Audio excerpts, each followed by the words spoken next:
बैठने के लिए कहते थे, 10 मिनट बैठने के बाद ठीक है फिर आना, जाओ अभी फिर आना, फिर गया 5-10 मिनट बैठा, फिर गया फिर आना, फिर गया फिर आना। तो ऐसा थोड़ा सा वो फिर वो चलता था। तो गुरु ने मुझे टेस्ट किया, वो विषय अभी नहीं है। गुरु क्या टेस्ट करते वो अलग विषय है। अभी मैं जो सिखा रहा हूँ आपको एज ए डिसाइपल, आपको क्या देखना है।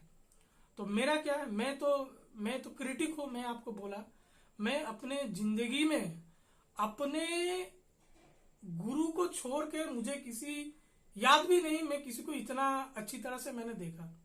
हर एक एक्शन, हर कौन से वो क्या व्यवहार कर रहे, मुंह हाँ करते तो हाँ किस लिए कर रहे वो भी मुझे पता चल जाता था। इतना मैंने उसको एग्जाम किया, इतना मैंने उनको देखा, इतना विचार किया, और इतना मौका नहीं मिलता है, बिल्कुल नहीं मिलता है। भगवान सर्वशक्तिमान का कोई अशेष कृपा रही होगी जो मुझे इतना मौका मिला कि गुरु के हर एक एक्शन के देखने के लिए मुझे मिला। तो मैं क्या, अभी मैं तो कोई अंधश्रद्धा अंधभक्ति वाला व्यक्ति नहीं। अरे बाबा विशुद्धानंद जी का पोता हुआ अच्छी बात है, फिर भी उसका टेस्ट होना चाहिए। हाँ, आदमी कैसा है ठीक है, वो मैं किसी को नहीं छोड़ता, हर एक का मैं देखता हूँ ठीक है। तो मैं उनको देखने लगा, क्या देखने लगा, अभी आदमी का सोच क्या है ना, हर एक माया अहंकार इतना बड़ा चीज है ना। कोई भी इंसान पहले दूसरों का बुरा देखता है, दूसरों का अच्छा वो उतना नहीं देखता है। हर एक व्यक्ति दूसरे का बुरा पहले देखता है। क्यों? क्योंकि अहंकार बहुत बड़ी चीज है। अरे दुनिया में मेरे से बड़ा तो कोई है ही नहीं। और ये अहंकार बना है कहां से? माया से। माया किसने दिया? वो भी भगवान ने ही दिया। माया है इसलिए संसार चल रहा है। माया बहुत बड़ी चीज है। माया आपको ऐसा घुमाएगा ना, आपको तो पता भी नहीं। तो माया क्या दिया? अहंकार। अरे दुनिया गया बाहर में, मैं जो हूं ना, ये सबसे तगड़ी बात है। जो 100 रुपए कमाने वाला वो भी अहंकार कर रहा है, मैं। जो लाख रुपए कमाने वाला वो भी मैं। तो ये है लोगों का कि अभी दूसरों का गलती क्यों देखना? क्योंकि अगर पहले दूसरों का गलती पहले देखेंगे तो वो गलत है। तो अगर वो गलत है तो मैं सही हूं। अगर आपको मैं दिखा दूं कि ये फालतू आदमी है, तभी तो मेरा अहं का प्रतिष्ठा हुआ। सामने वाला छोटा बना मतलब मैं बड़ा हुआ ना। तो उसमें क्या, इसमें एक ईगो सेटिस्फेक्शन है। तो ये चलता है। तो हर एक व्यक्ति क्या होता है, सामने वाला का पहले बुराई देखता है। कितना भी अंदर अंदर मुस्कुरा रहा है, हाँ हेलो हाँ गुरुजी प्रणाम, वो साला निकल रहा है अभी गुरुजी का अभी प्रणाम, अभी तुमको मार रहा है, अभी रुको पिछवाड़े से पड़ेगा अभी। चलता है फॉर्मेलिटी, मुंह में कोई अच्छा रहता है, हेलो सर, पर अंदर ही अंदर साला ये कितना है, क्या है, फालतू चोर है साला। उसको सर बुरा लगा, अंदर ही अंदर साला चोर है, तुमने ये घूस लिया, तुमने ये पाप किया, वो किया, ये गलत। तो वो चलता है, पर अभी इसको एक्सप्लेन नहीं और इसको अभी रोकते हैं। तो मेरा भी क्या, मैं भी अपना अहंकार लेके गया गुरु के पास। अभी ये कौन है बे, ठीक। तो मैं उसका टेस्टिंग मैंने करने लगा। तो अभी ये टेस्टिंग में उनका कुछ मुझे अच्छा बुरा हर कुछ मुझे देखने को मिला, और देखने को मिलना जायज है। ये संसार में हर एक आदमी का कुछ अच्छा बुरा पहलू होता है, मेरा भी है, हर एक का है। अरे अगर आदमी पूरा निर्मल हो जाए तो ये संसार के वो आता ही नहीं, वो तो फिर मुक्त होके निकल गया ना। तो संसार में आना क्यों? कुछ संसार में है, संसार में अगर कोई व्यक्ति है तो उसमें थोड़ा सा भी मैल रहेगा, मैल है, और उसी वजह से वो संसार में टिका हुआ है। तो फिर मैंने क्या किया, मैं बोला अच्छा ठीक है। तो मैं पहले तो उनका फिर बुराई देखा। तो अभी उसमें नेक्स्ट थॉट क्या आता है? नेक्स्ट थॉट आता है, आप अगर दूसरे का बुराई देखते हो तो आपको क्या कुछ सीखने को मिलता है? जो बुद्धिमान व्यक्ति है वो उसको समझ में आ जाता है। बुद्धिमान व्यक्ति हमेशा दूसरों से कुछ सीखना ही चाहता है। हर एक के अंदर कुछ ना कुछ अच्छा है, कुछ ना कुछ प्रतिभा है। बुद्धिमान व्यक्ति वो अच्छे को लेता है और वो अच्छा लेके खुद को वो और अच्छा बनाता है। दूसरे का गलती देखोगे, आपका मन आप मैला कर लोगे, अपना सोच आप मैला कर लोगे। अहंकार में अगर आप डूब जाओगे तो अपना ग्रोथ आपका रुक जाएगा।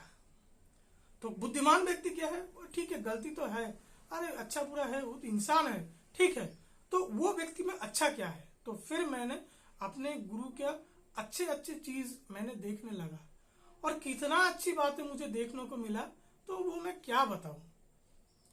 फिर आखिर में मैंने पहले दो पॉइंट मैंने देखा। मोटा मोटा क्या देखा, मोटा मोटा देखा उनका दूसरों से व्यवहार कैसा है, उनका अपने माता पिता के लिए श्रद्धा कैसा है, रिलेटिव से श्रद्धा भक्ति रिश्ता कैसा है, दोस्तों से रिश्ता कैसा है, वो आदमी का व्यवहार दूसरे के लिए कैसा है, ये है वो है, वो तो ऊपर ऊपर वो सब चलता है। पर मैंने दो चीजें मैंने देखा। ज्ञान, अभी ज्ञान का कितना विचार करोगे भाई, 10 किताब पढ़ लो तो ज्ञानी बन गए, तो उसमें क्या, उसमें किसी का आध्यात्म का वो कितना ऊपर बैठा हुआ है वो पता ही नहीं चलता है। आप छोटे हो, आप गुरु, शिष्य गुरु का विचार कर ही नहीं सकता, शिष्यों का औकात नहीं है वो गुरु को जज कर पाए, ये तो पहली बात आप समझ लो। फिर भी थोड़ा सा जो देखना पड़ता है, मैंने अपने गुरु में दो चीज देखा। पहले तो मैंने अपने गुरु के साथ 5 साल रहा, 5 साल रहने के बाद मैंने ऐसा मन बनाया कि नहीं, उनसे मुझे दीक्षा लेना है। और उनके साथ इतने सालों तक डेली घंटा घंटा भर बैठने के बाद भी मेरा गुरु ने मेरे से 6 महीने टाइम लिए मेरे को दीक्षा देने के लिए, 5.5 साल लगा, तो आप समझ सकते हो। पर वो 5 सालों में मैंने जो कमाया ना, वो लेके मैं अगले 500 साल तक मैं उसको, उसी के वजह से मैं भाग पाऊंगा। समझ लो बात, गुरु शिष्य का रिश्ता इतना जरूरी क्यों है। तो फिर क्या हुआ, तो मैंने उनके दो चीज देखे, दो चीज क्या है कि एक तो उनका गुरु के लिए समर्पण कैसा है, ये बहुत इंपॉर्टेंट है। क्योंकि ये तो बोगी है ना, बोगी तो खींच रहा है ना, सामने वाला पीछे को खींच रहा है, पीछे तो उसको पीछे, तो उसको पीछे। तो जो गुरु के पास आप जा रहे हो, उसका पहला ये व्यू रहना चाहिए, उसका अपने गुरु के लिए कितना समर्पण है, कितना समर्पण है, ये इंपॉर्टेंट है। दूसरा कि वो गुरु के पास जो प्रैक्टिसेस उनको मिला है उसमें वो कितना कंसिस्टेंट है, ये दो चीज। डेली साधना करता है, डेली कितना क्या साधना करता है, कम से कम डेली वो बैठता है कि नहीं, वो वही प्रैक्टिस लेके वो कितना कल्चर करता है। तो 2 पॉइंट, अपने गुरु के लिए वो बंदा कितना समर्पित है, और दूसरा गुरु का जो प्रैक्टिस है वो खुद कितना करता है। अगर ये दोनों चीज अगर कर लेवे ना, आपका गुरु किसी भी स्थिति में हो, उसका गति तो कभी रुक ही नहीं सकता, और जीवन में कुछ, उनके जीवन में कुछ प्राप्त होने का कुछ बाकी भी नहीं रहता, कुछ छूटता नहीं। वो गुरु भी आखिरी मंजिल तक जरूर पहुंचेगा, और आप भी वो गुरु के पीछे पीछे आप भी आखिरी मंजिल तक जरूर पहुंचेंगे, ये गारंटी है।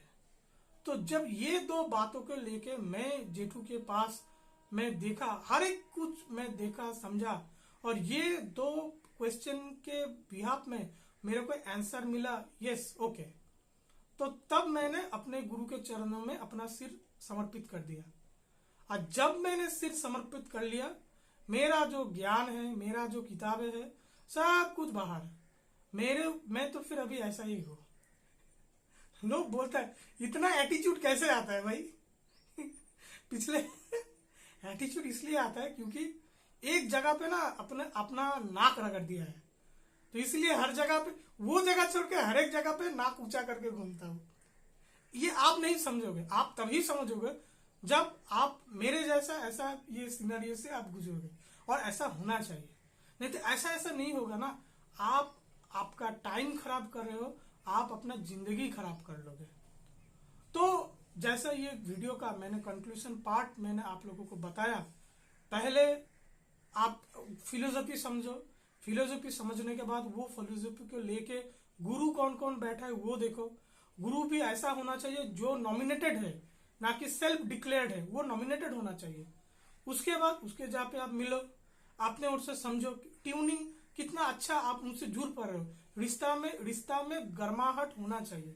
जैसे आप अपने माता पिता के पास सहज हो सकते हो, वैसा को उन व्यक्ति के पास आप सहज हो सकते हो। वो गुरु के पास जाके के आप नंगा खड़ा हो सकते हो, हर एक बात के उनसे शेयर कर सकते हो।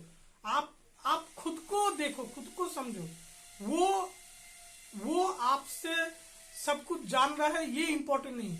आप क्या उनको सब कुछ बता सकते हो? मन में क्या इतना इतना इतना भाव है? तो अगर संशय है तो मत करो, पर अगर छोड़ दिया भगवान के नाम पे तो फिर ठीक है। तो ऐसा करके फिर जाके आप दीक्षा लो, और हमेशा वो गुरु के पीछे भगवान का मर्जी देखना, शुरू से आखिर तक भगवान को ही सोचना। भगवान के पास दीक्षा के पहले आप हजारों बार मन में भगवान को बुला सकते हो। अगर आपको लगता है इनके पास मेरा दीक्षा लेना सही नहीं है, कृपा करके कुछ ऐसा कर दो ये सिस्टम ही बंद हो जाए। जब गुरु दीक्षा दोगे, गुरु के पीछे भी भगवान को ही देखना। हे भगवान, तुम इस रूप में मेरे सामने आए हो, तो आप मुझे दीक्षा दे रहे हो, आप मुझे कृपा करके अपने स्थान में मेरे को ले लेना। तो हमेशा वो लोग मेरे आके पास सिर फोड़ता है, ज्ञानगंज जाना है, ज्ञानगंज जाना है। अरे साले चुतिए, तुम्हारा जीवन का उद्देश्य क्या है? तो ज्ञानगंज में मराना उद्देश्य है क्या? भगवान लाभ करना तुम्हारा उद्देश्य है। भगवान चाहता है 100 ज्ञानगंज बना देगा, 100 ज्ञानगंज के अंदर 1,00,000 परमहंस बना देगा। दिमाग खराब हो जाए, कितना सिद्धि देगा, कितना शक्ति देगा, कितना ज्ञान देगा। तुम्हारा पागल हो साला, तुम किसके पीछे पड़े हुए हो? तुम आए हो भगवान के लिए। भगवान एक चुटकी में, बाबा विशुद्धानंद जी ने एक बार कहा कि अगर ज्ञानगंज के लोग मुझे बोले तो मैं ऐसा एक दूसरा पृथ्वी बना दूं। समझो, 1 मिनट सोच के आप समझो भगवान का शक्ति कितना अपरिसीम है, और हमारे ये छोटे दिमाग में वो चीज आता ही नहीं। बेकार के चक्करों में पड़ो, ये सिद्धि चाहिए, ये शक्ति चाहिए, ये सिद्धाश्रम जाना, इधर जाना। चाहते क्या हो? भगवान बगीचा देख के भूल मत जाओ, हम लोग माली के लिए आए हैं। अगर माली को पकड़ के बैठेंगे ना, वो बगीचा तो वो ढेरों बना देगा। ये बात समझो, गलत ट्रैक में मत आओ। और एक बार गुरु शिष्य का जो रिश्ता है वो अगर सही से बैठ जाएगा ना, तो जिंदगी एकदम पूर्ण हो जाएगा। क्योंकि गुरु शिष्य का रिश्ता इतना पवित्र है कि उसके पीछे स्वयं आदि गुरु भगवान शिव उसका पीछू पीछू घूमता है, और पूरा लक्ष्य रखता है कि ये रिश्ते का महत्व खराब ना हो जाए। खैर चलो, बहुत ज्ञान आप लोगों को दे दिया, और भी इसको इसमें ही खत्म करते हैं। आप भी बोर हो गए और मैं भी काफी अभी ठीक है। चलो, और भी कुछ बताना था वो आगे जब हमारा गूगल मीट होगा, कुछ चर्चा होगा, थोड़ी थोड़ी बातें वहां पे भी चलता रहेगा।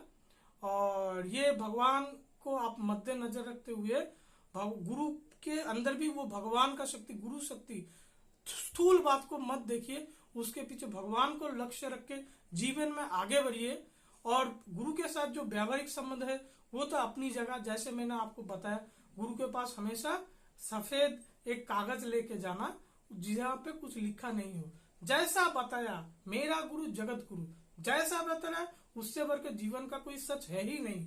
वो बात मान के आप जीवन में आगे बढ़ो तो आपका जीवन एकदम पूर्ण हो जाएगा। तो अभी ये वीडियो यहीं पे समाप्त करते हैं।